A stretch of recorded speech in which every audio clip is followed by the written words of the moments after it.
Diyos sa atin na tayo ay pagpalain ng Panginoon. Ang bawat pamilya, ang bawat tahanan, ang bawat tatay ay pagpalain ng Diyos. Amen.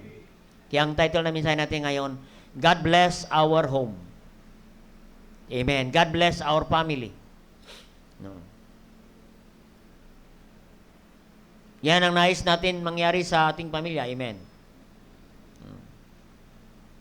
Pag sumakay nga tayo sa jeep, gusto natin, mababasa natin lagi, God bless our trip. Amen. Sa mga sasakyan, sa mga tricycle. Pag tayo nagbiyahe sa malayong lugar, magsakay tayo sa aeroplano, ang tawag dyan, bon voyage. Amen. Maganda ang pagbabiyahe. Amen. That's what we want. Amen. Everybody wants to bless our family. Amen. Sino dito na ayaw pagpalain ng Diyos sa kanyang pamilya? Of course, lahat tayo. Amen. God bless our family. In this chapter that we read, this is the last message of Joshua. The last message, the last encouragement, the last counsel of Joshua to the people of Israel. Ito po ang kanyang last message. Ito po ang kanyang last will and testament to the people of God, to the leaders of Israel. Amen. Makita natin sa verse 1. Because Joshua, kaya nga last message niya na ito. Before he died, Joshua ay meron siyang last message. Amen. Ito po ang kanyang mga huling tagubilin sa mga leaders ng Israel. Dahil si Joshua ay matanda na, and he was about to die. Ang sabi niya sa verse 1, that Joshua waxed old and stricken in age. Amen. Kaya yun mga kapatid, ayan ang mangyayari sa atin. We fathers, we cannot serve forever. Amen. Hindi tayo manatili na narito, nananambahan, sama-sama ang ating pamilya, darating ang panahon. Amen. There is end of our service. Amen. Pag sinabi ng Diyos, finish and unfinished, pass your paper, wala na tayong magagawa, mga fathers. Amen. So this is the last message. The last chapter of Joshua. Dahil matanda na siya, second age, ang ibig sabihin, this is the last message. Mga kapatid, pag last message, mga last will, yan ay pinakamahalaga. Importante. Yan po, karamihan na bago mamatay ang isang tao, mayroon siyang mga huling tagubilin. At inaabangan ng iba yan kung ano ang kanyang mga tagubilin. At makita natin, ang tagubilin ni Joshua, inahati-hati niya na ang mga lupain sa mga tribes. Amen. Kaya yan ang mga inaabangan ng mga anak bago mamatay ang kanyang mga magulang. Pinapakinggan niya kung saan ang kanyang parte. O wala siyang parte, o may partihin, o wala. Amen. So this is the charge of Joshua to every leader of Israel. This is also the charge of Joshua to every leader in the home, to every father in the home today. Amen? Yan po ang kanyang counsel, ang kanyang charge, ang kanyang challenge sa bawat ama ng tahanan. Hindi lang sa panahon ng Israelites, kundi sa panahon natin ngayon. Amen? Kaya nga in verse 2, and Joshua called for all Israel. Nagpatawag siya ng meeting. Amen? Nagpatawag siya ng meeting sa lahat ng mga leaders. Sabi rito, for all leaders, elders. Elders. Siyempre, mga fathers ito. Mga elders. Mga heads. Mga heads. Mga leader ng tahanan. Mga judges. Officers. Makita natin dyan sa verse 2. Judges, officers, and said unto them, I am old and stricken age. Kaya ang kanyang, mayroon siyang huling tagubilin.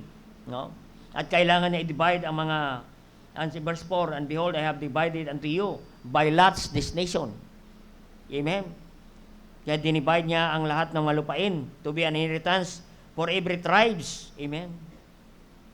So dito po, makita natin, in verse 5 and 6, this is the reminder of Joshua.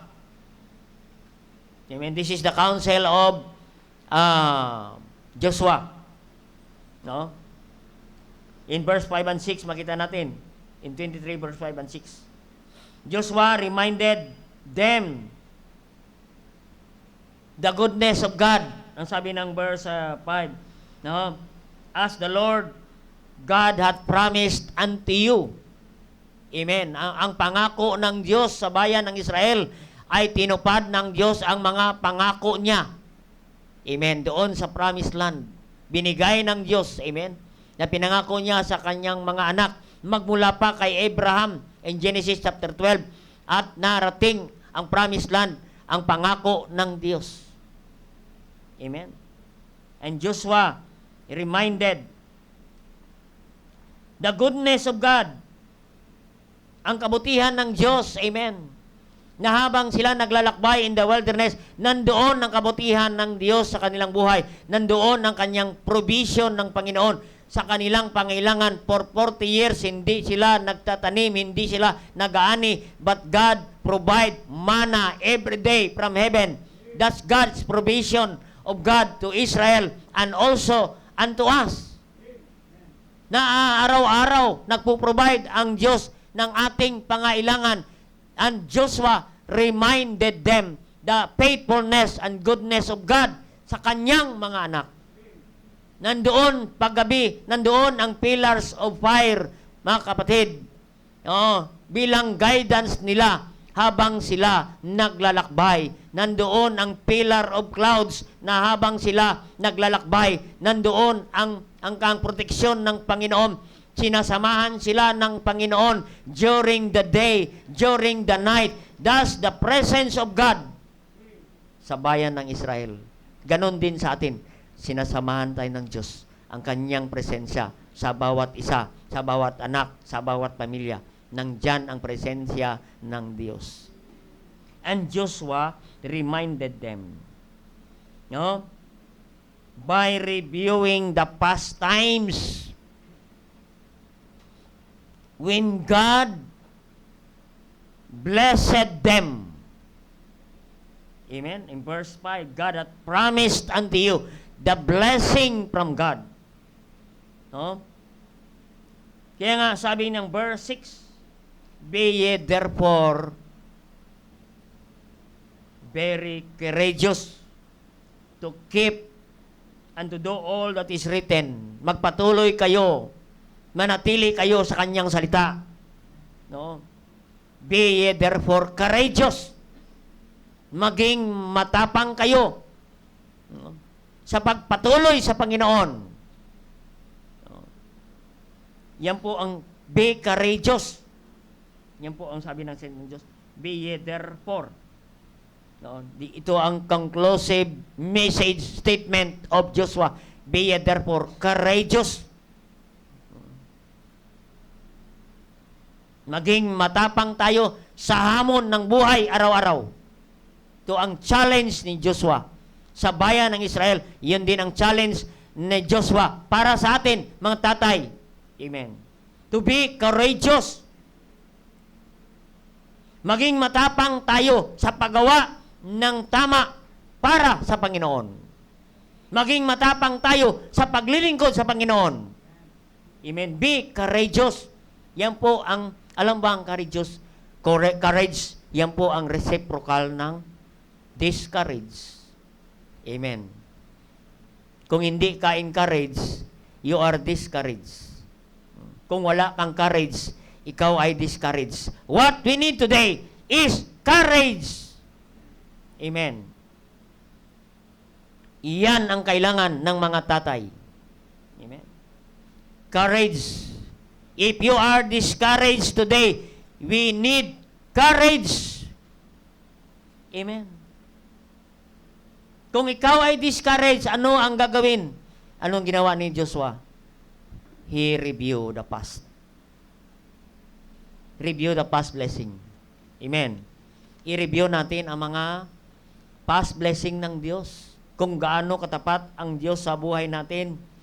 And yang mga bagay na yan, count your blessing, name them one by one, and you see what the Lord hath done, and you will be encouraged again to continue to serve God faithfully. Amen. You need a reminder. Oh. Yan po. When you are discouraged, remind God's love. How God blessed you in the past. How God saved you. How God saved our family. How God blessed our family. Review your past. Huwag mong tingnan ang bukas. Ano kaya ang bukas na naman? Ang pambayad ko bukas, ang mga kailangan ko bukas. Hindi po. Review the past. No? Kung paano ka pinagpala ng Diyos. The same God na nagpapala sa iyo, your past, the same God will bless you today. Amen. And the same God will bless you for tomorrow. Amen. Kaya ang sabi ni Matthew, take no thought for tomorrow. Because we have God for tomorrow. We have God for today. We have God for the past. He is the same yesterday, today, and forever. I'm with you always unto the end of the world. Hebrews 13 verse 5. Kaya kasamahan tayo ng Panginoon. No? Yan po ang mag-encourage sa atin. Lumingon tayo sa mga past natin. Ma-encourage ka that God is so good unto you. Amen. No? That you are still alive today. Dumaan yung pandemic, you are still alive today. Marami pong namatay ng pandemic. But praise God. Amen. Sama-sama pa rin tayo. So dito po, Joshua charged every leader in the home, every family, every father in the home. And Joshua challenged us today how God bless the people of Israel. Kapatid, God promised to them to bless them to reach the promised land, the land of milk and honey. That's God, what God wants to every family. Na tayo marating natin ang promised land. No, we experience milk and honey. Ano yun? Blessing ng Panginoon. Amen? How God bless the people of Israel. The same also to every family. How God also bless our family. Amen? No? Nakita mo sa tahanan, sa pintuan, sa entrance, nandyan ang may nakalagay, God bless our home. Sana maging totoo ang tahanan na yan na nakalagay, karatula. Amen. Pag sa jeep, God bless our trip. Meron yan. Mababasa ninyo. Oh. God knows who does not pay. Amen. Oh. Minsan nangyari sa amin yan, kapatid. Wala kaming pamasahe, nabasa ko, God knows who does not pay. Sabi ko, ikaw na lang sabi sa driver. Wala tayong pera palang dala. Amen. Oh. May nakalagay, God knows who does not pay. Ang kailangan natin, God bless our home. Amen. Alam ko, walang, ito ang ninanais ng bawat tatay, bawat nanay, bawat anak. Ang kanilang tahanan ay pagpalain ng Diyos. Pagpalain tayo una sa lahat, spiritual, pagpalain tayo physical, pagpalain tayo emotional, pagpalain tayo financial. God will bless us in all aspect, in every area of our life. God bless our home. Amen. Hindi lang po pera. The less of the blessing is money or material blessing. The the greatest blessing, ang tahanan. Amen. Oo. Nandito po, na yan ang ating pag-usapan. Oo. Paano i-bless ng Diyos ang ating matahanan? Amen. Dapat ang bawat tatay mayroong gagawin kung paano pagpalain ang ating mga tahanan. Amen. So, we go now to truth number 1. Dalawa lang ang ating pag-usapan. Truth number 1. Ang kailangan natin, kapatid, para i-bless ng Diyos ang ating tahanan, ay kailangan natin ng wisdom. Amen. Wisdom must be required in every decision. Ang sabi ni Joshua chapter 24 verse 15, choose you this day. Amen. Sa pagpili, ang kailangan, wisdom. Sabi niya, choose you this day whom you will serve. Pinapili ni Joshua ang mga tao, kanino kayo maglingkod, saan kayo maglingkod. Amen.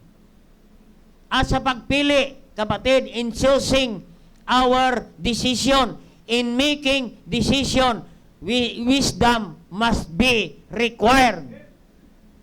Kailangan natin ng wisdom, huwag tayo basta-basta magpili, mag-iisip tayo, ipanalangin natin, kanino kaya ako maglingkod. Amen. Wisdom ang kailangan. Gusto natin i-bless sa ating tahanan, kailangan natin ng wisdom. Kaya nga wisdom must be required. A requirement, kapatid, para makarating tayo ang ating pamilya doon sa promised land, full of milk and honey. Amen? Kaya nga, mga tatay, in verse 15, choose you this day. Amen.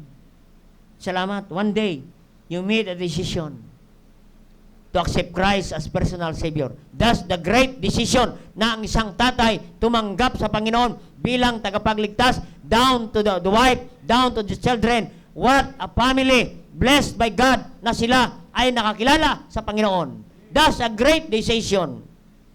The greatest decision na ating ginawa sa buong buhay nating kapatid. Yan na ang pinakadakilang desisyon ng pamilya ay tumanggap sa Panginoon. Pinili na ng Diyos na personal niyang tagapagligtas. Amen. Kaya choose you this day. We need wisdom. No? It means the people had to decide whether they would obey the Lord. Amen. Obey the Lord, that God who had proven in His trustworthiness, yan. Mapagkatiwalaan natin ang Diyos. Amen. Or obey the strange gods of this world. Amen. Which made with hand and made of idols. The limited God. Yan ang pinapili dito. Ano? The other side of the flood, the gods of the Amorites, the gods of this world. No. Kaya pinapili sila ni Joshua, ang mga tao ng Diyos, ang Israel, ang mga leaders. Choose you this day. No. Ano ba ang piliin ninyo? Diyos ng langit, Diyos ni Abraham, Isaac, no? And Jacob, o Diyos ng mga idols dito sa lupa, the God of Amorites. Amen. Idols. Amen. Yan po ang idols. Amen. Yan talaga ang literal na idols nung araw. Mayroon silang ibang Diyos, strange God. Amen. Ang tawag yan, idolatry. Oo. Alam mo, ang idols, kapatid, ay hindi lang po yan mga imahin. Amen. Ang idols na tinatawag ay we give priority more than God, that is idols. Amen. Anything is important to you more than God, that is idols. Yan po, maliwanag, no? No? Mayroong mga idols na ang idols nila ay ang kanilang tahanan. Amen. Pag in-invite mo, punta ka sa church, ay hindi ko maiwan ang bahay. Kasi maraming magnanakaw. Baka pasukin. Oo. Eh kung tinignan mo yung bahay, mayroong isang refrigerator doon, sira pa.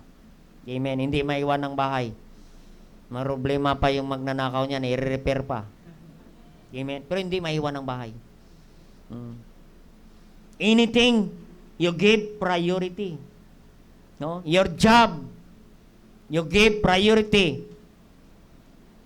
more than God, that is idols. Mga business appointment natin, you give priority more than God, that is idols. Even our family, hindi natin maiwan ang ating pamilya kaya hindi ka makasimba. Mas maganda, dalhin mo ang pamilya, sama-sama kayo. Amen. Ay, pastor, hindi mo na ako magsimba kasi si baby, maliit pa. Nahirapan pa siya magsimba. Naging idols natin ang baby. Dalhin natin si baby. Mayroon siyang privilege magsimba. Amen. Anything, ibig sabihin ng idols, anything that control you. Amen. Choose your will, control your life. Amen. What things control you? Amen. Yan po ang idols. What is your master who control you? That is idols. Amen. We cannot serve two masters. We cannot serve God and Mammon at the same time. So the choice is yours, fathers and mothers and children. Amen. Will it be God or other gods? The imperfect God, limited God, or God in heaven. Amen. Other gods that substitute our God in heaven, that is idol. Amen? No? Kaya nga sabi ni Joshua, choose you this day. Amen? Choose you this day. Amen? Yan po ang kanyang charge. Yan ang kanyang counsel sa mga father. Yan ang kanyang challenge sa mga father. Choose you this day whom you will serve. Desisyon, ang mabigat na desisyon ang gagawin ng mga pinakita ni Joshua. Choose you this day. No? Alam mo ba ang desisyon natin ngayon, that is our destination for tomorrow. Amen. That is our direction and our destination. Kaya nga, kapatid, what you are today, that is your decision yesterday. Kaya what we need, wisdom must be required in every decision na ating gagawin. Wisdom must be required. Amen? Napakalaga ng wisdom. Even Solomon, pinapili ng Diyos. Kung ano ang kanyang pipiliin. Sabi ng Panginoon kay Solomon, ano ang piliin mo? Long life, riches, or wisdom? Napakaganda ang pinili ni Solomon. He chose wisdom. Amen. Hindi niya pinili ang riches. Hindi niya pinili ang long life. Anong pinili niya? Wisdom. Amen. He chose wisdom. Bakit? Napalaga ng wisdom. Yan ang priority nating kapatid. Wisdom sa ating buhay. Wisdom, sabi ni Solomon, wisdom builded the house. Ang magtatayo ng tahanan ay wisdom. Maging ang ating church building, kapatid, we cannot build that building without wisdom. Wisdom buildeth our house. Wisdom buildeth every family in this church. Amen? Wisdom. Bakit? Pag may wisdom, wealth will follow. Matthew 6:33, seek ye first the kingdom of God, and that is wisdom. Anong sunod? And all these things shall be added unto you. And wisdom first, and wealth will follow. Ang sabi ni John, no, I wish, I beloved, to prosper in health, in wealth, and spiritual. Sama si Sir John. Ang nais ni John na kayo pagpalain ng Diyos sa ating kalusugan, sa ating buhay. Yan, beloved, I wish above all things thou mayest prosper in health, even as thy soul prospereth. Sipin mo yan, kapatid. Wisdom. Makita natin, wisdom ang una. Wealth will follow. And health will follow. Napaganda. Anhin mo ang milyones na pera kung hindi maganda ang iyong health. Amen. Sabi ng the rich woman in China, na may cancer, the dying woman, sinabog niya ang milyones niyang pera sa tapat sa entrance ng ospital. Sabi niya, money is nothing. Money is useless to a dying man. Amen? Di ba, useless ang pera pag ikaw ay maghihingalo na. Amen? Useless na. Amen? Walang nagpipray pa na maging milyonaryo siya pag naghihingalo na. Amen? No? Ang prayer niyan, dagdagan pa ng Diyos sa ating buhay. Amen? Yan sa makita natin, kapatid. Yan ang unahin natin. Kaya ang wisdom is required in order for our family blessed by God. Saan natin matagpuan ang wisdom? Dito sa kanyang salita. Saan ninyo marinig ang wisdom? Dito sa church, every Sunday, every Wednesday, every time you come to this church, you hear wisdom, and wisdom is required in every decision in your life kung paano ang ating pamilya pagpalain ng Diyos. Amen. Pastor, hindi ko alam paano mag-decide. Kailangan mo ng wisdom. Pastor, wala akong wisdom. Oo. Ang mayroon sa akin, wisdom tooth. Ang kailangan natin, wisdom from God. Anong sabi ng James 1:5? If you lack wisdom, ano ang gagawin? Ask God.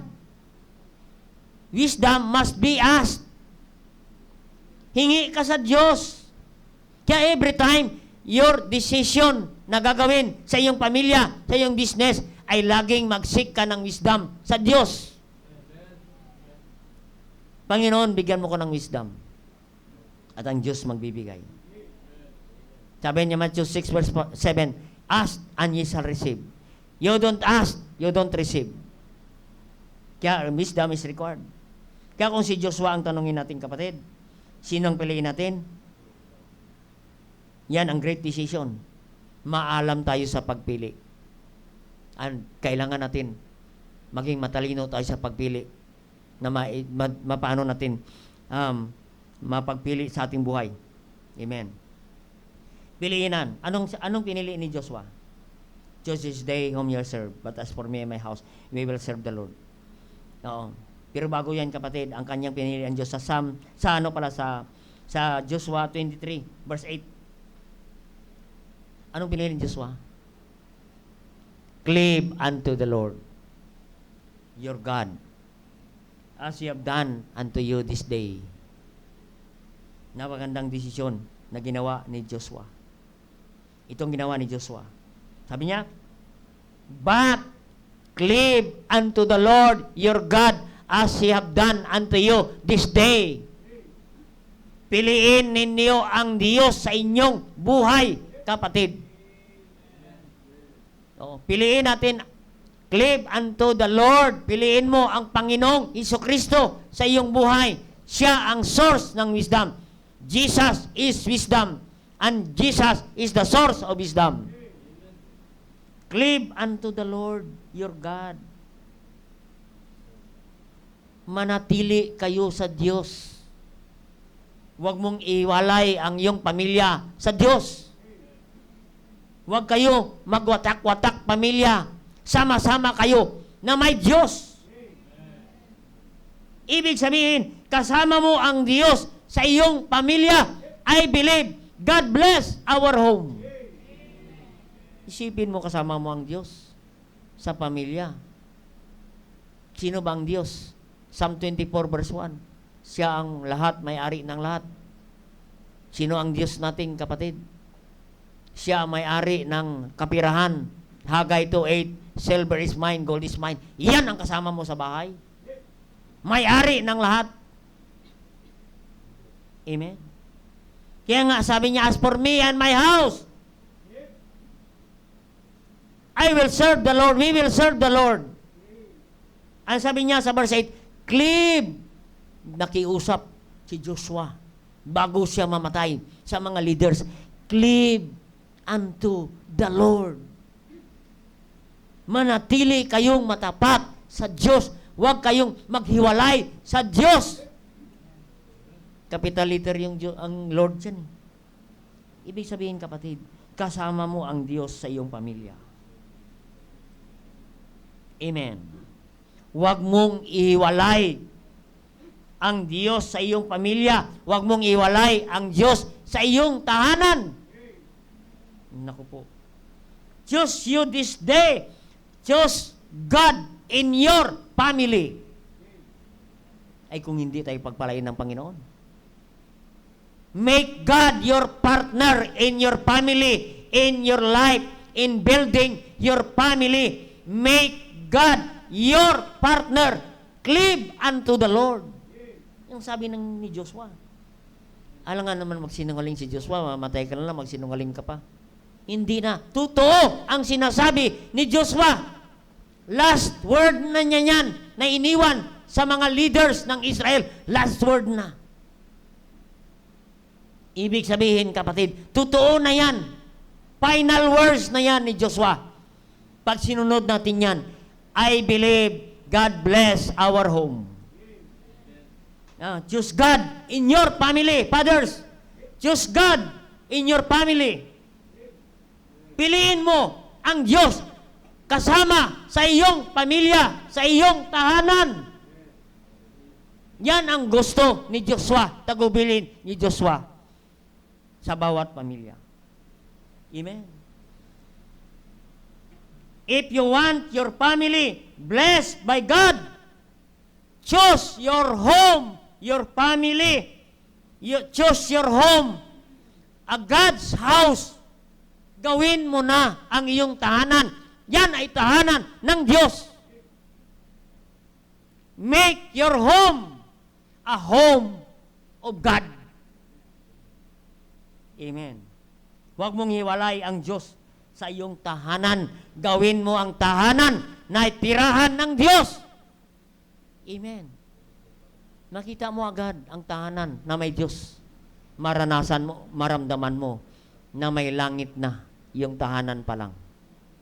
Hindi ka pa nakarating sa langit. Parang naamoy mo na ang langit. Amen. Nga, mga kapatid, make your home a home of God. Huwag mong iwalay ang Diyos sa iyong tahanan. Gawin mo ang tahanan na tahanan ng Diyos. Yan. Pagpalain ang tahanan na yan. Kasi minsan ang tahanan natin, hindi tahanan ng Diyos. Amen. Minsan tahanan ng dyablo. Huwag kang papayag, kapatid, na gawin ng dyablo ang iyong tahanan. Cleave unto the Lord. Ano ibig sabihin ng cleave? To hold to something firmly. Yan ang word na cleave. Hold something firmly.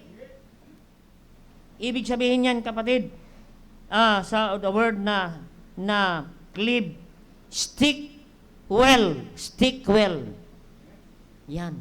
Yan ang ginagamit ng mga karpintero. Pag mayroon siyang idugtong, bibili ka nga ng stick well. Ibig sabihin, yung dalawa, ipagsama mo. At hindi mo na yan pwedeng mapaghiwalayin kasi naka-stick well na. Yan po ang sinasabi niya, cleave unto the Lord. I-stick well mo na ang iyong pamilya sa Diyos. Kung saan ang pamilya mo, doon ang Diyos. Kung saan ang Diyos, doon ang pamilya mo. Pagpalain ng Diyos ang ating pamilya. Amen? Ibig sabihin ng stick, cleave unto the Lord. Thick and thin. Stick unto the Lord. Yan. Thick and thin. Maraming pera, saganang pera. Stick in the Lord. Thin ka, wala ka. Kunting pera, walang pera. Cleave unto the Lord. Amen. Yan po. Lagi kang nakadikit sa Diyos. Ibig sabihin ng hold firmly. Huwag kang bibitiw sa Diyos. Huwag mong bitawan ang Diyos. Kasi hindi ka bibitawan ng Diyos. Amen? Yan po ang God bless our home.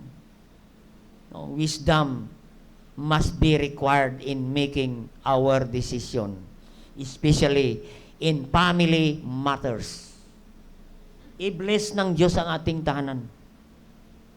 Yan ang gusto ng Diyos. Yan ang gusto ng bawat tatay na pagpalain ang ating pamilya. Sinong tatay na hindi pagpalain ng anak ang kanyang may bahay? Lahat gusto pagpalain ng Panginoon. Pero mayroon tayong gagawin. Ang kailangan natin, i-priority natin ang wisdom sa mga desisyon na ating gagawin. Kasi gusto naman talaga ng Diyos pagpalain ka ng Panginoon. Hindi ka niligtas ng Diyos para pahirapan ka, sumpain ka. Hindi po. Gusto ng Diyos iniligtas ka para ikaw i-bless ng Panginoon. Saan natin makita yan? John 10:10. John 10:10. John 10 verse 10. Ano sabi niyan? Dalawang klase dyan. Makita natin. Anong klaseng tahanan tayo? May Diyos o walang Diyos? The thief cometh. Sino ang Diyos sa iyong tahanan? Dalawang klase. Amen. Kung ang Diyos natin, ang tahanan natin may Diyos, ang sabi niya, I come that they might have life and they might have more abundantly. Aba kapatid, I come. Papasukin mo na ang Diyos sa bahay mo. Para ano? Para i-bless ng Diyos ang tahanan. Ano sabi niya? Yan ang promise ng Diyos. That they might have it more abundantly. Ano yan? The blessing.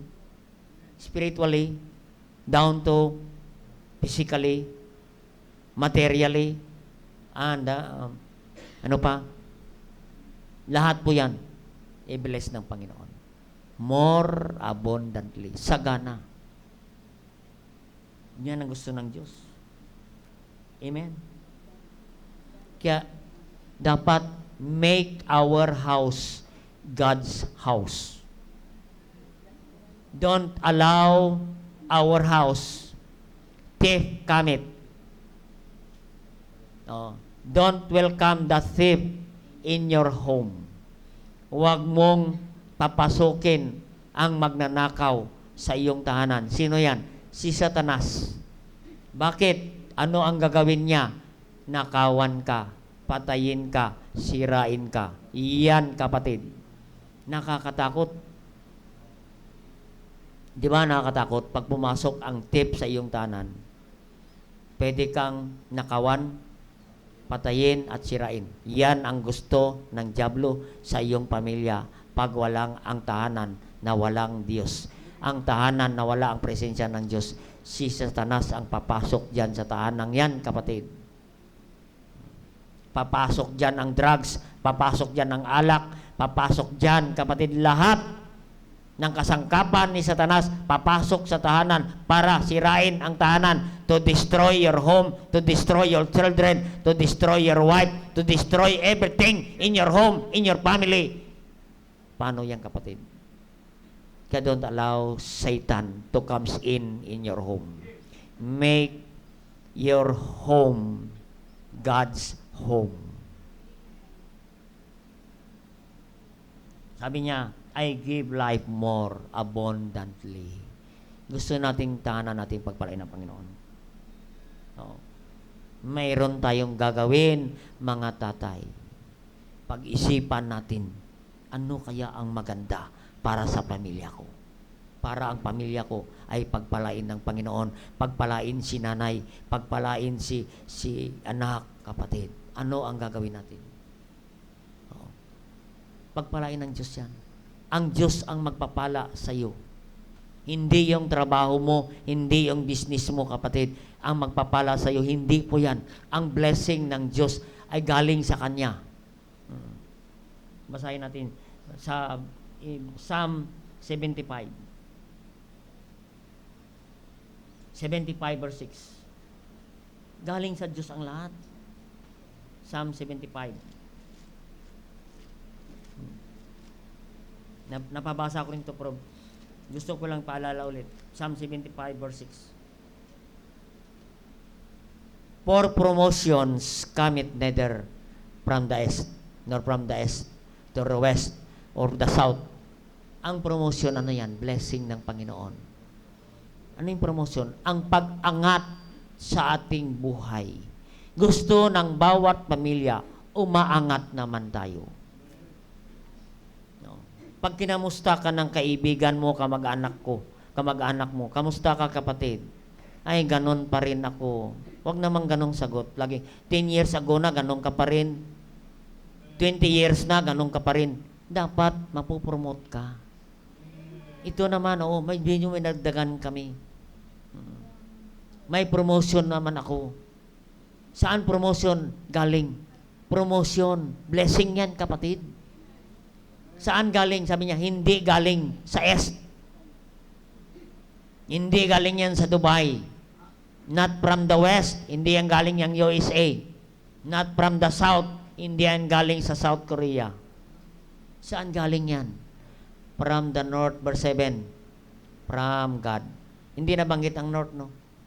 Doon sa taas, ang pinanggalingan ng ating blessing. He is the source of blessing. God is the just. God is a judge. Amen. Matuwid ang Diyos. Pag tayo may Diyos sa ating pamilya, matuwid ang Diyos. Pagpalain Kanya. Pwede ang pagpapala ng isa, ilipat niya sa iyo. Amen. Kita natin, kung mapagkatiwalaan ka, kapatid, pagkatiwalaan ka ng Diyos pa ng blessing. Bakit? He put it down one and set it up another. Amen. Yung mga hindi pagkatiwalaan, babawiin niya, ibigay niya sa iyo na ikaw dahil dapat ikaw pagkatiwalaan ng Diyos. Yan po. Amen. Kaya pagpalain tayo ng Panginoon. Kailangan, allow God in your home. Papasukin mo ang Diyos sa iyong tahanan.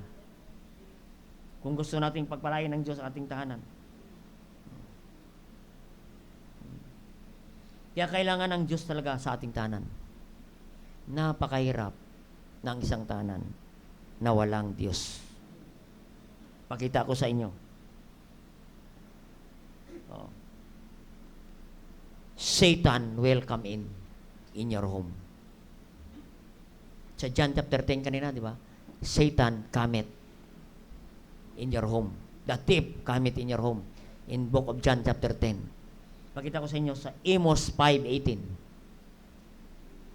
Amos 5:18. Amos.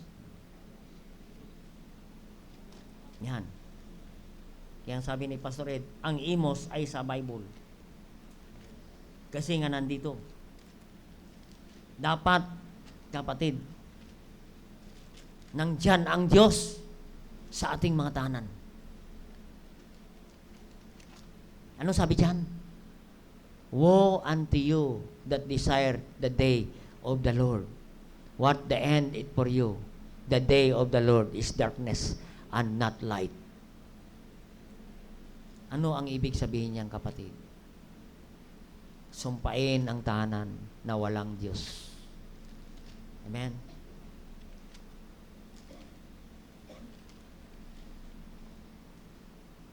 Bakit? Madilim.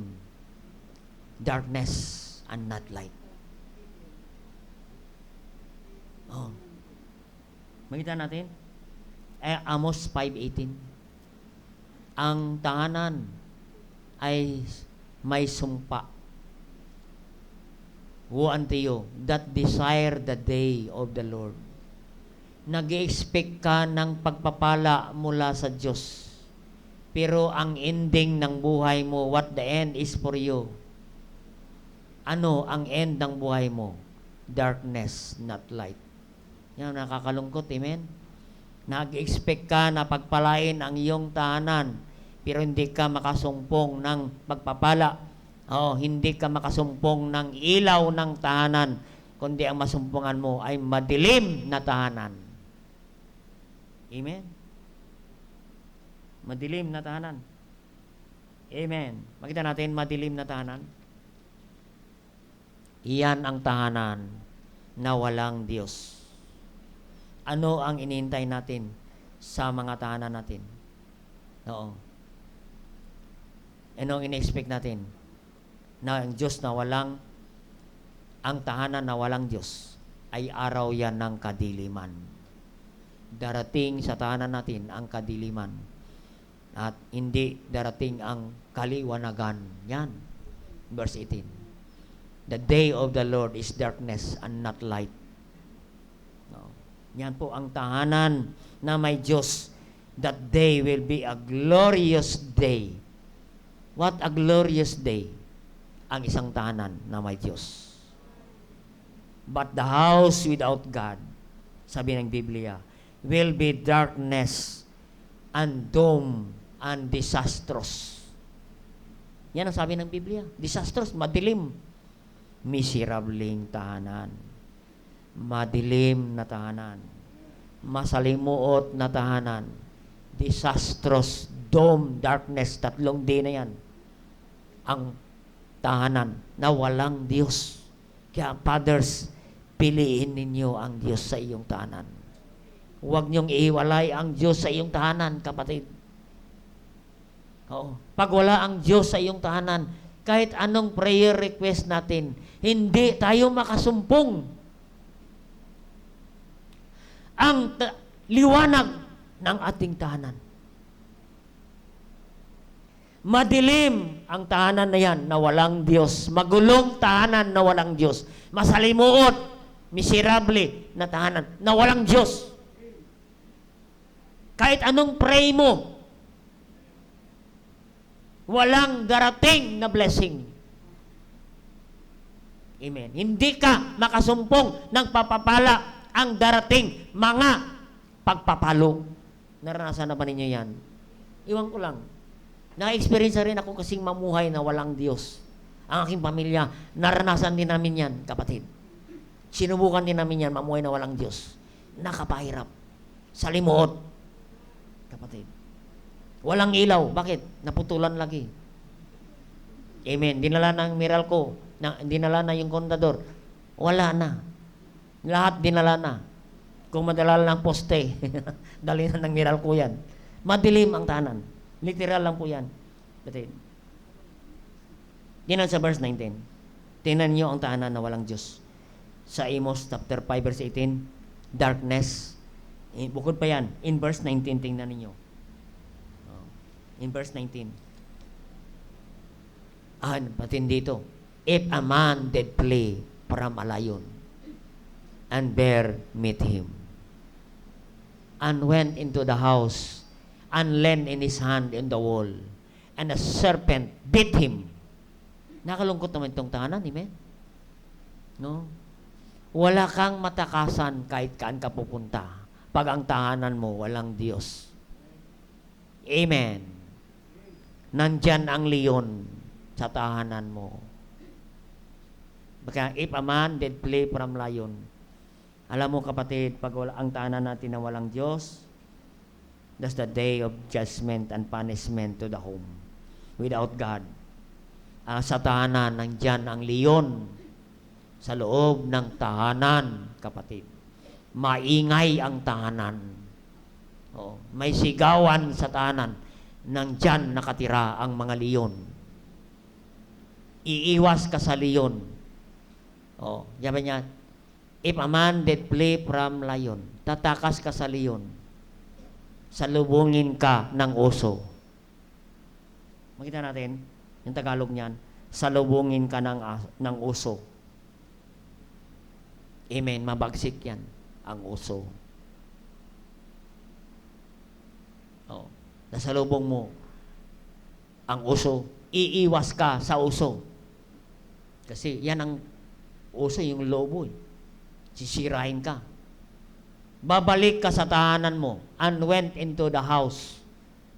Papasok ka sa bahay mo dahil alam mo ang bahay mo ay safety ka na sa tahanan mo. Pero nandoon pa rin, makita mo? And lend his hand on the wall. Hahawak ka sa wall. May ahas, may serpent. Kagatin ka, tuklawin ka. Kapatid, wala tayong mapuntahan pag wala ang Diyos sa tahanan natin. May leon, may lobo, may serpent. Tuklawin ka. Tuklawin ang ating pamilya. Tuklawin si wife. Tuklawin si mga anak. Ano mangyari sa tahanan natin? Sira ang pamilya. That's why maraming sira ang pamilya ngayon, kapatid. Bakit? May ahas, may oso sa bawat tahanan, kapatid. Kaya mga tatay, huwag kayong papayag na sirain ang ating mga pamilya ng leon at oso at serpent. Amen? Anong sabi ng 2 Peter 5:8? Be sober, be vigilant, because the devil is a lion, adversary, a lion seeking whom he may devour.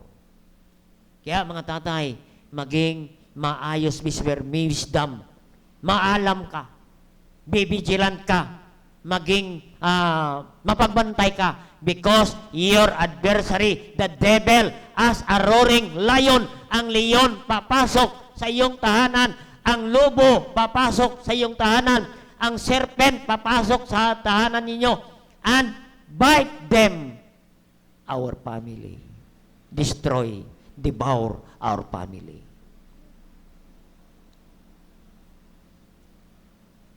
Kaya kapatid, huwag tayong magkamali sa desisyon natin. Isama natin ang Diyos sa ating tahanan. Amen. Nangyari po yan kay Lot. Dahil mali ang kanyang desisyon. Kapatid. Anong nangyari kay Lot? He chose Sodom and Gomorrah. Dinala niya ang kanyang pamilya, nagmali ang kanyang desisyon. Hindi siya naging wise sa kanyang desisyon. Kapatid, dinala niya ang kanyang pamilya doon sa Sodom and Gomorrah. Lugar na walang Diyos. Nagtayo siya ng tahanan doon na walang Diyos. Walang simbahan. Walang salita ng Diyos. Anong nangyari sa pamilya ni Lot? Si Mrs. Lot, naging salt, pillar of salt. Ano mga anak niya? Nag-asawa ng mga unsaved. Amen. Yan po ang mangyari sa ating mga anak. Kukunin po yan ng mga leon, oso at serpent pag hindi natin isama ang Diyos sa ating tahanan at pamilya. Make our home God's home. Amen? Yan po. Tandaan natin yan. Ang Amos chapter 5 verse 18 and 19. Amen? Okay, salamat sa Panginoon. Isang puntos lang po tayo. Mamaya na natin ituloy ang kasunod nito. Napaganda ulit itong sunod. Amen. Isa pa lang eh. Sulit na tayo, kapatid. Wisdom lang ang kailangan. Make your house a God's house where the Lord is present in your home. Don't allow God is absent in your home. Why? Because Satan will comes in your home. Lion will comes in. The bear will comes in. The serpent will comes in your home. Anong mangyari sa tanan natin? Sirang tanan. Kaya many family today broken home. Why? Pinasok ng leon, ng lobo at serpent ang tahanan. Yan ang tahanan na walang Diyos. Kaya nga sabi ni Joshua, family, father, cleave unto the Lord your God.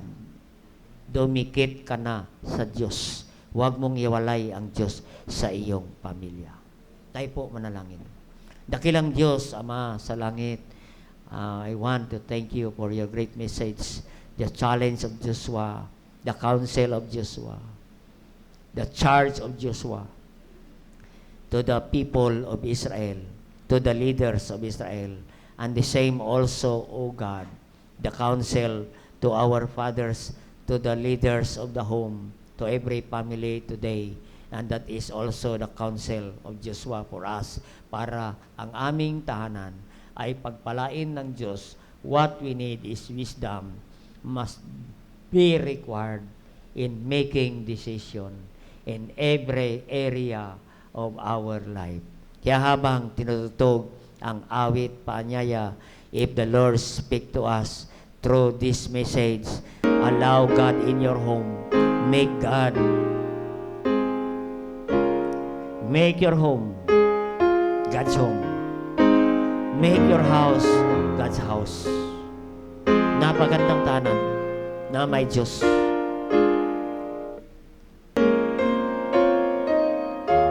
Yan ang pinagpala ng Diyos. Sige po. Don't allow Satan, Father.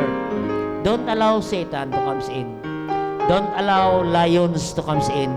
Don't allow bear to comes in your house. Don't allow serpent, the serpent bite them, your family. It destroy your family. A family without God is a broken family. And Satan will destroy that family. Sige po. Father, allow God in your home. Dalhin mo ang Diyos sa iyong pamilya.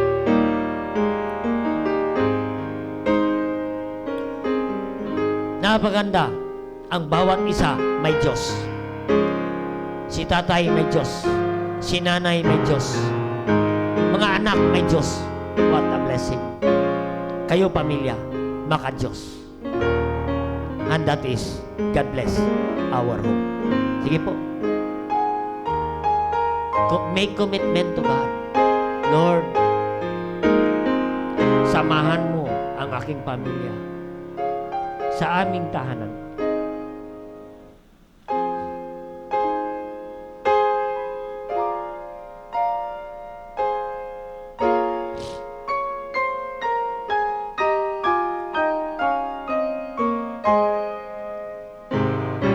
Kasapin natin, Diyos.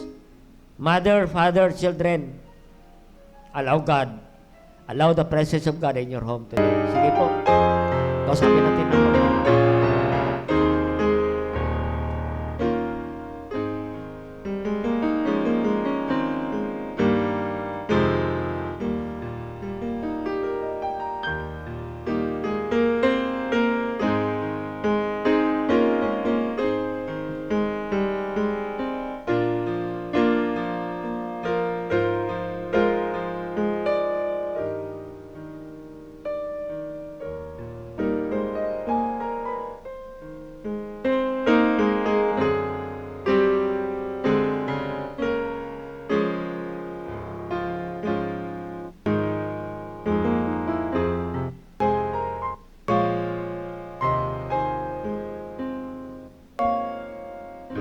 Dakilang Diyos, nakita mo mga anak ninyo lumapit, nakita niyo mga tatay lumapit sa inyo, Panginoon.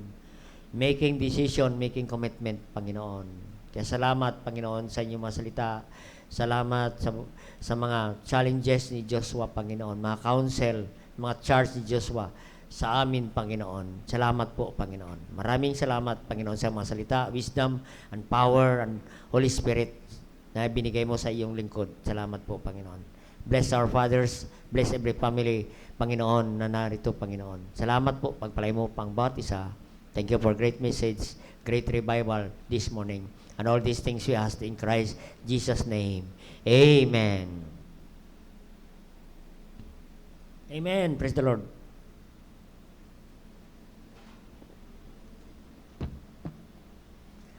Praise God.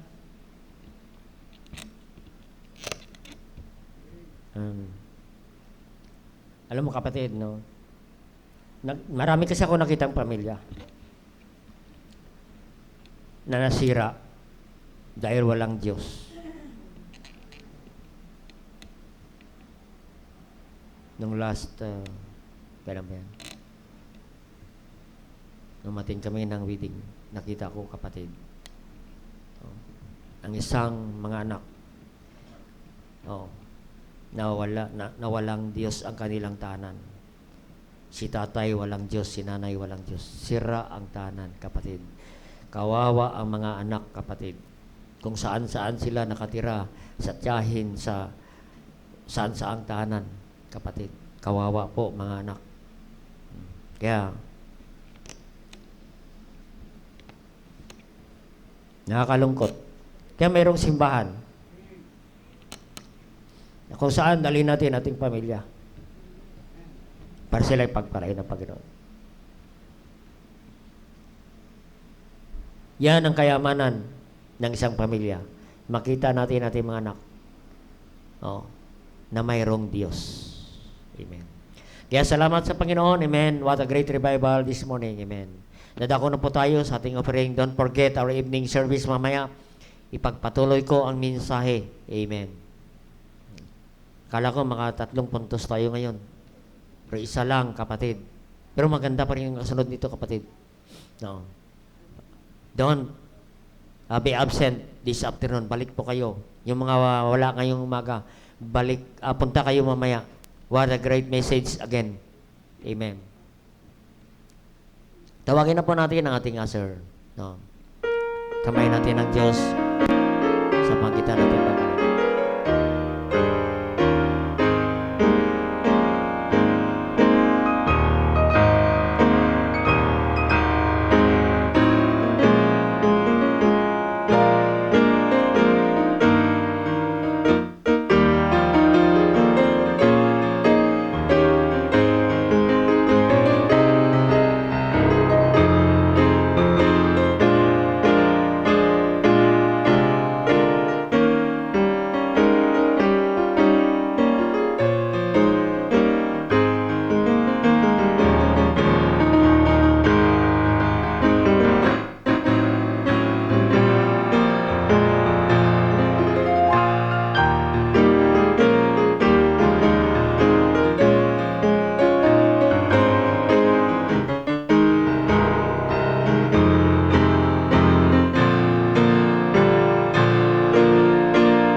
Para sa ating pagkakaloob. Dakila naming Diyos, Ama na nasa langit, salamat po, Panginoon, sa umagang ito. Salamat po, lalong-lalo na sa inyong mga salita, Panginoon, na aming napakinggan. Salamat po sa revival this morning. Salamat po kay Pastor Bong, Panginoon, na patuloy na yung ginagamit, Panginoon. Salamat po sa simbahan, Panginoon, na nagtuturo, Panginoon, ng mga doktrina sa iyong salita. Thank you, Lord God, din dala namin ang aming pamilya dito sa simbahan. Salamat, Panginoon, dahil ito ang naging sandigan ng bawat pamilya, Panginoon, upang hindi mapalayo sa inyong kalooban, Panginoon. Salamat po sa inyong mga salita na aming natanggap, and we pray, O God, na ito ay magiging kalakasan sa aming spiritual life, Panginoon. Dalangin ko rin this morning, Panginoon, ang aming pagbibigay.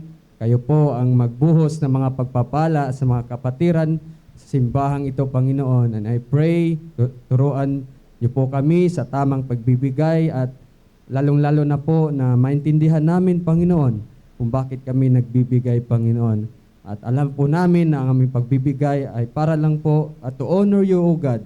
Dahil po ang lahat ng mga bagay ay galing po sa inyo, Panginoon. Salamat po, and I pray ng mga salapi na malikom sa oras na ito ay magamit pa po, Lord God, sa mga ministry sa simbahang ito. At we pray, O God, na marami pang kaluluwa, Panginoon, ang maabot sa simbahang ito, Panginoon, ang handang tumanggap bilang handang tanggapin kayo bilang Diyos, ang kanilang tagapagligtas. Salamat po, patawad po sa aming mga nagawang kasalanan. Ang lahat ng ito ay aming dinadalangin sa matamis na pangalan ni Jesus. Amen.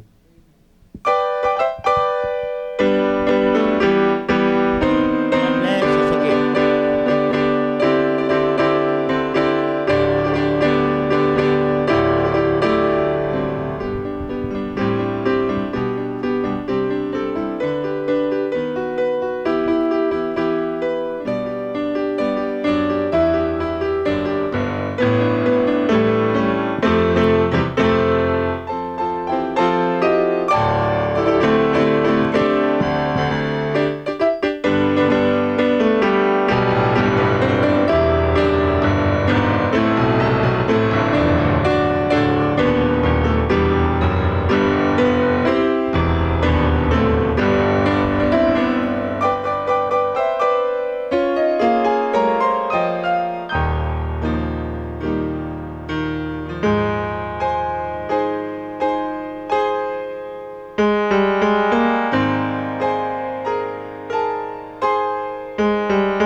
Amen.